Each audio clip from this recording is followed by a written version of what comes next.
I remember looking back, and my precious son was in the back seat sitting next to our drug dealer who had track marks all over his arms, and just talking to him like it was normal, not knowing what a pit of despair we were living in. And it was the first time I had ever seen that with clear eyes, and just the reality and the gravity of what I had done.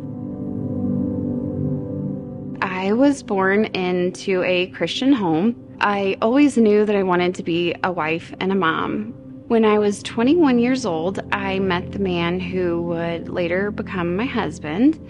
About a year after our first son was born, we got pregnant again, and that pregnancy ended in a miscarriage. I remember being discharged from the hospital with a prescription for narcotic pain medication, and it was the first time in my life that I had ever taken a pain medication for anything other than physical pain. I realized I was taking it because my heart hurt so bad. In May of 2015, I was introduced to heroin as a cheaper substitute. Heroin quickly took everything that I had to give and left me completely bankrupt. My addiction really began to spiral out of control, and there was a day where I had gotten so high that I wasn't able to pick my son up from school because I'd fallen asleep, and the school had to call my mom. I think this was the last straw for my mom, and she just told me, like, "Kiddo, I don't know what's going on with you, but your life's a wreck." And I began crying. And initially I was crying because I was so angry that she would accuse me of being on drugs. I realized how much of a disaster my life was. And then those tears ended up as me weeping at the feet of Jesus and telling him everything that I'd done, and that I couldn't fix it. But if he would have me, I was his, but this was the best that I ever had to offer.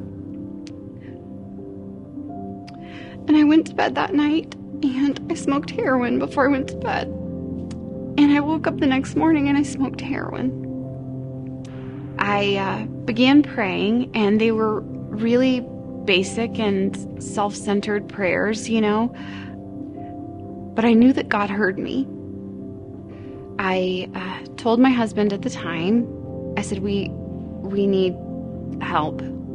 So later that afternoon, we drove to my parents' house, and I sat on my parents' couch, and I said, "I'm addicted to heroin. Can you please help me?" My parents said they were so proud of me, which is strange to hear when you tell someone you're addicted to heroin. My parents take me to El Paso County Detox. One of the questions the gentleman asked was, "What is she on?" And my mom said, "Heroin."